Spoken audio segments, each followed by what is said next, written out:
The new season is here, and one question is on everyone's mind. Who are the best operators? Today we're counting down the top 5 attackers and top 5 defenders that will give you a massive advantage in your ranked games this season. We're also breaking down why they're so dominant and showing off the plays that prove it. This is the official top 10 operators for Year 10 Season 3. Kicking things off at number 10, it's Striker. Striker's strength is being incredibly simple in a game that is, well, not simple. She lets you focus on the fundamentals like gathering information and taking map control. All the while, you've got the perfect selection of tools to deal with whatever chaos the defenders bring. Think of her as the easy mode button for attackers in the best way possible. Need to force your way onto a site? Having flashbangs and grenades lets you do just that. She's a one-man army when it comes to creating her own openings. Flash 'em, frag 'em, problem solve.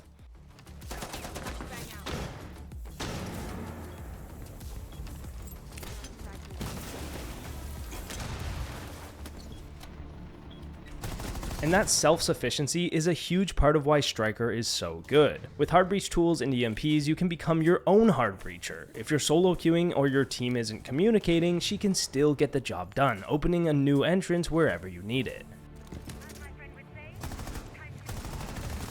Wow.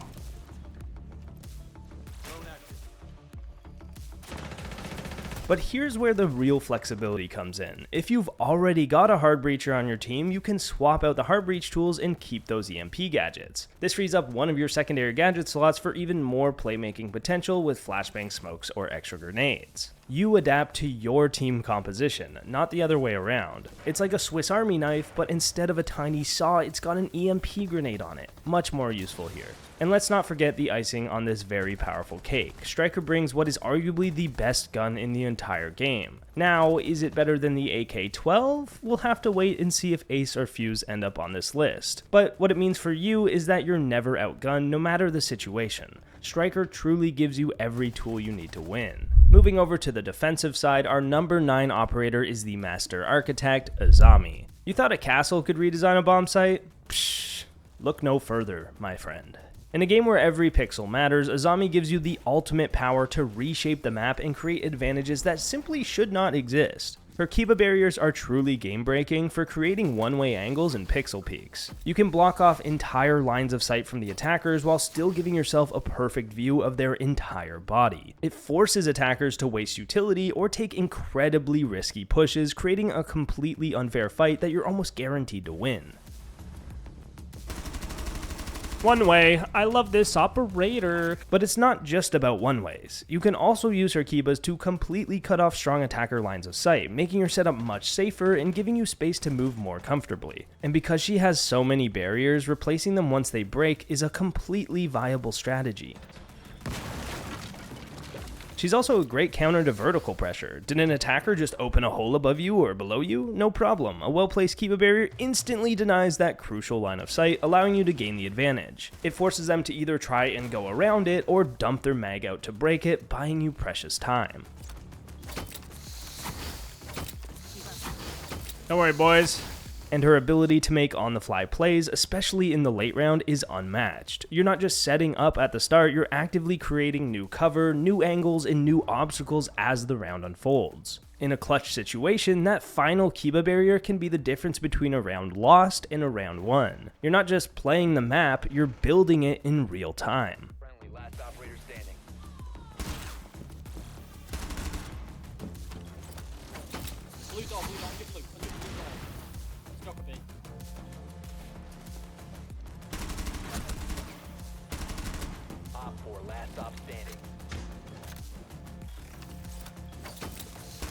Sliding into the number 8 spot for the defenders, we have Cade. Now, before we even talk about his gadget, let's address the elephant in the room. He still has an ACOG scope on the TCSG. I'm not sure what kind of backroom deal he made with Ubisoft for that, but I've heard he can perfectly peel a banana with his feet, and that might have something to do with it. I don't know.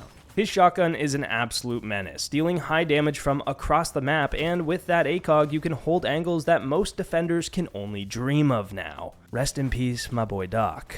No, seriously though, this is one of the few weapons left that makes you feel truly powerful on defense.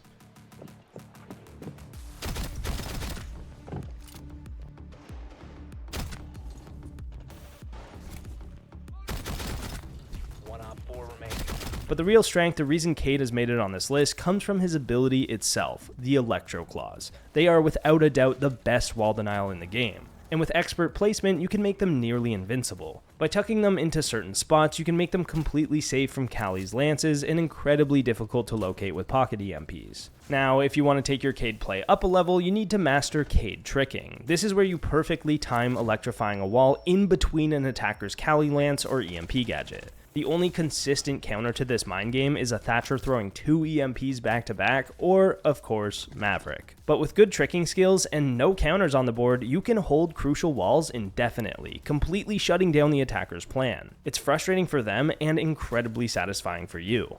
Oh, I fucked up. I wasn't paying attention.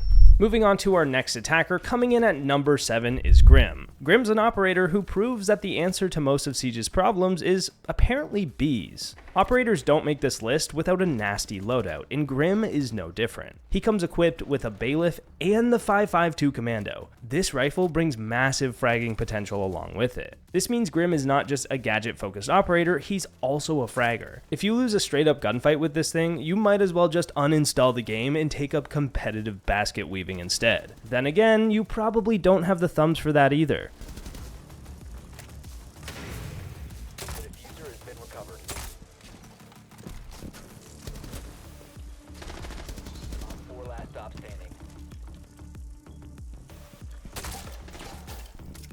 Oh, there's a Melusi. No, hit the deck. Oh, I downed him.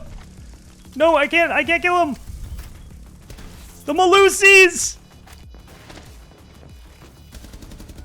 And when you combine that incredible weapon with an ability that gives you tons of information and playmaking potential, Grim becomes incredibly strong compared to most other attackers. You can use his bees to completely disrupt defender setups, force them out of power positions, and carve out space for your team.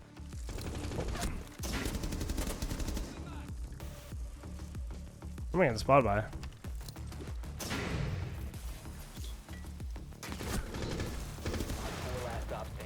And we're in, boys, and we're in. Let's go, dude.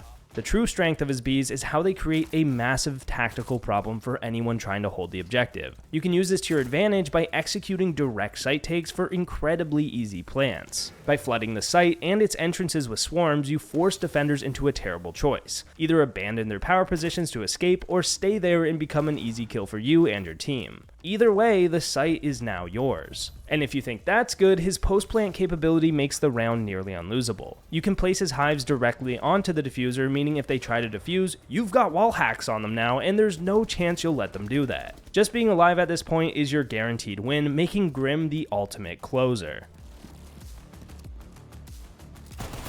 One friendly operator remains.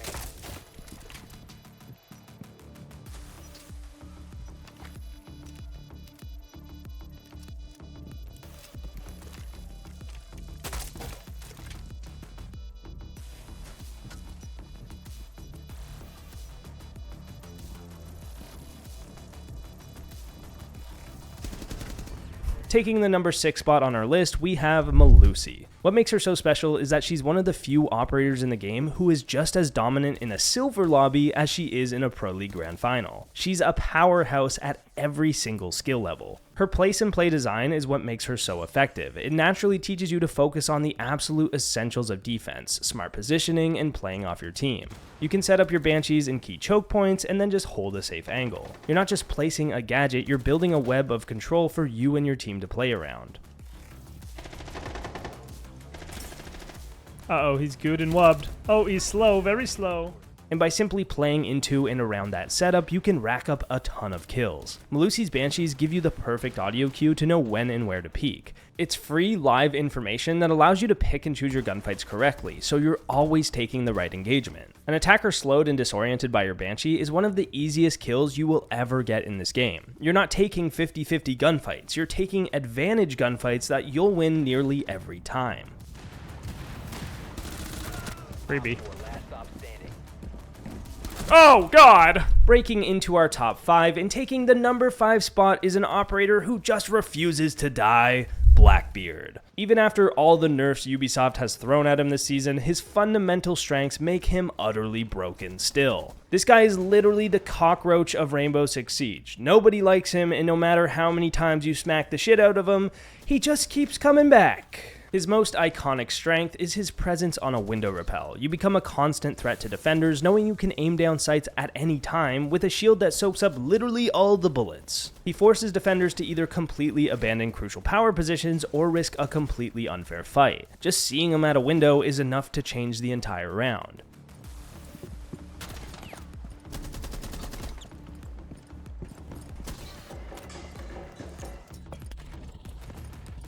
And that shield allows you to force your way into areas that other operators simply aren't able to do. Even when enemies are stacked against you, you've got a riot shield with an AR on top of it, and at the end of the day, that's broken. You don't just clear a path with BB, you make a path through sheer force, whenever you want. That's crazy! Oh god, oh god.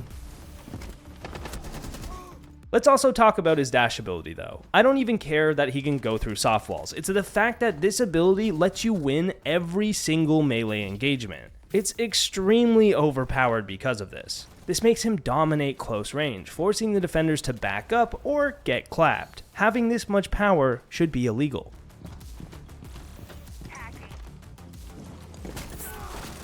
You can't win that, stupid ass! But that's not all, because what happens when you combine all of this with the fact that he has grenades? Now he becomes a self-sufficient wrecking ball. You can nade someone out from cover, and as they're running, you're shooting them in the side of the head. Between his shield and his grenades, he's still fundamentally broken. At this point, I'm convinced the devs are just nerfing him for the memes, because he remains a top tier threat and the #1 reason I have to replace my keyboard every season.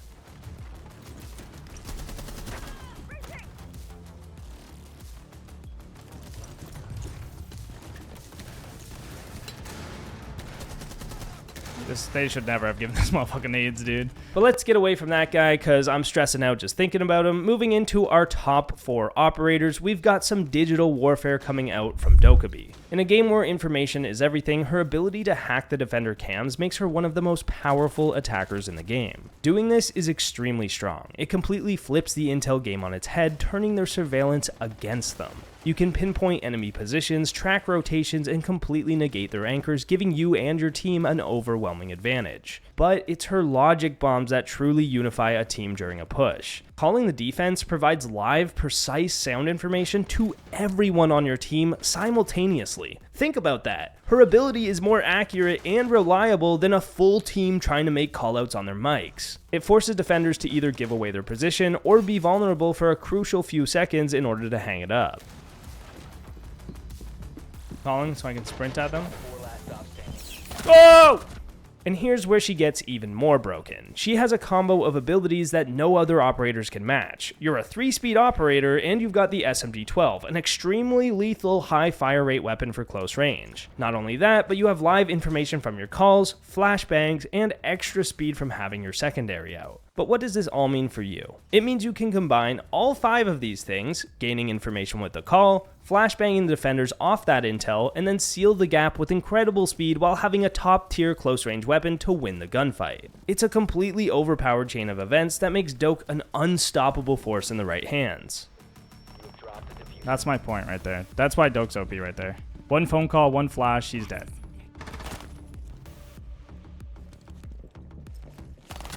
Alright, it's time to settle the debate we started earlier. Taking the number 3 spot, of course, Ace. And yes, that means he's bringing the AK-12, what I consider to be the undisputed best gun of all of them. But let's be clear, this gun is just the beginning. Ace is the best hard breacher in the game, period. You can deploy his Selmas faster and from a safer range than any other breacher. When you combine that with the best gun, Ace is an unstoppable force that meets an immovable object, except they decided to team up, rent a 2-bedroom apartment, and start clapping cheeks together. He's already fantastic when you just play him like a classic hard breacher, opening up the main walls for your team. But honestly, if that's all you're doing with him, you're only scratching the surface of his true potential. Where Ace becomes truly terrifying is when he's played like an entry fragger. You have the strongest gun in the game, and you have a gadget that creates a loud audio distraction. You can use your Selma as a sound cover to completely mask your footsteps as you push, making your entry unpredictable and incredibly powerful. And that's the final piece of the puzzle, his deep versatility. As we mentioned, you have the sound cover, but you can also use his Selmas on the fly to open floors above and below defenders, destroying their cover and forcing them into bad positions. He isn't just a breacher, he's a master of pressure from every angle. He can open the site, create distractions, and then win the gunfights himself. That ability to do everything at the highest level is what makes him the best attacker in the game,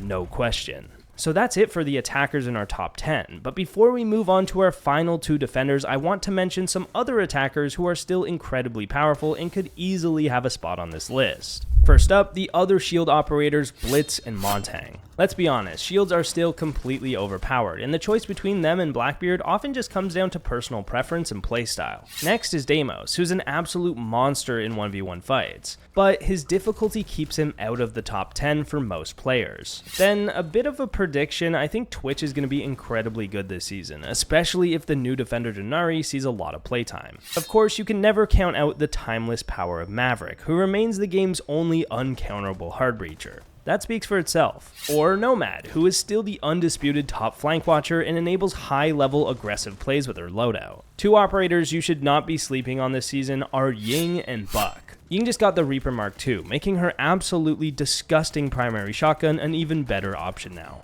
And finally, Buck, whose sheer versatility and fragging power will always make him a solid pick for any player with strong individual skill. All of these operators are phenomenal, they're just a bit more situational or require a different kind of specialization compared to our top picks. But make no mistake, every single one of them is still A tier or higher. Speaking of, I just dropped a tier list for the new season where you can find all my operator rankings. Make sure to go check it out after this to find out where your main ended up. Unless they're on this list, in which case, good choice. Alright, with our look at the attackers complete, it's time to get back to the official top 10 countdown by revealing our number 2 operator, Mute. Let's start with the obvious here. His loadout is one of the most lethal in all of Siege. With the M5 shotgun and the SMG-11, you completely dominate at close to medium range. You have the power to create your own rotations and headholds and a secondary weapon that can outgun most primaries. In a straight up gunfight, a good Mute is terrifying.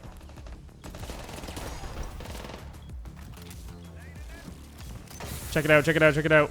Boom! But what makes him that number 2 defender is how his gadget interacts with his loadout to make that close range presence even scarier. His mute jammers counter nearly half the attacking roster's abilities, and most importantly, they deny all of the attacker's drones. This synergy creates an absolutely lethal defense. The enemy can't get information on you, and if they try to push, they're walking into a shotgun. It's a perfect combination.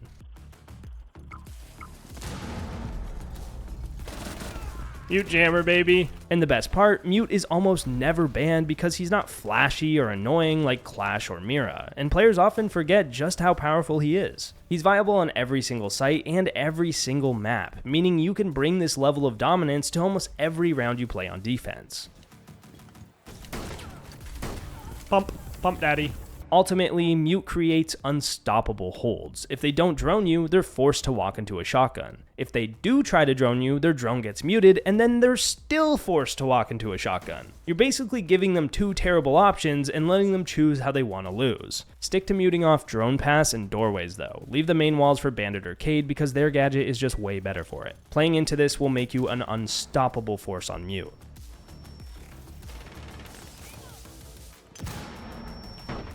Think a boost don't save you from the pump, bro. So that's our number 2 defender, but before we reveal the best operator of Year 10 Season 3, let's quickly run through some other defender powerhouses that didn't quite make the list. First up is Tubero. He's annoying, he still has an ACOG which makes him a menace for spawn peeking, and his gadget is incredibly versatile for shutting down pushes and stalling time on reinforcements. He's a fantastic flexible option. Next is Wamai, who got a huge buff this season with the addition of a secondary shotgun. He was already the most versatile counter utility defender, and now he has the sight setup potential to go with it. He's going to be a very strong pick. Of course, I have to mention 2 personal favorites, Mira and Smoke. Mira is still incredibly strong and can lock down a site like no one else, but in the current meta, she's just a bit too easy to counter to make the top 5. Smoke, on the other hand, is one of the best playmakers on defense, but his high difficulty barely pushes him off this list. Then there's Goyo. Yes, he lost his ACOG, which hurts, but don't sleep on him. His ability to deny huge areas of the map with his fire is still a round-winning gadget. And finally, Fenrir. His gadget is still extremely strong as well, but the loss of his bailiff this season means he's a little less self-sufficient when it comes to site setup, which just barely keeps him off this list. All of those defenders are incredible picks, but really they're nothing when compared to the most fundamentally broken operator in the entire game. Coming in at number 1, of course, is Clash. Clash makes completely unwinnable rounds seem winnable, like this 2v5, and let's be real about why. Firstly, she's insanely hard to kill. Not only is she a shield, but there's no direct counter to her. You can EMP her, but it only takes her out of the fight for a limited time. Her shield also has a slowing effect that works at long range like an unbreakable Melusi Banshee, and the ability to give you instant cover anywhere you want, acting like a mobile mirror window. It's 3 ridiculously powerful abilities all rolled into one. The worst part is that her shield will stay on even when she dies, keeping that advantage the entire round. The shield stayed on and shocked the Nomad, bro. That's like, this operator is ridiculous. Look, she's shocked. She's slowed right there. She's the perfect distraction, constantly stressing out attackers and making them panic. They're in constant fear of you swapping off your shield to get a free kill, which is why she's so good with literally any other teammate nearby. You just distract with your shield, and then your teammates peek from another direction, and you've created an instant 2v1 that the attacker has absolutely no chance of winning. And honestly, the fact that she wasn't nerfed this season is ridiculous. Playing Clash outside the map is still stronger than playing most other defenders inside the map. And that's kind of insane. She is, without a doubt, the #1 defender in Year 10 Season 3. Let me know if you agree with this list or not in the comments, and tell me about your pets so I know you made it all the way to the end. I've got 2 cats, and they're freaking sick. Video on the left is my tier list for Year 10 Season 3, and the video on the right will make you better at the game.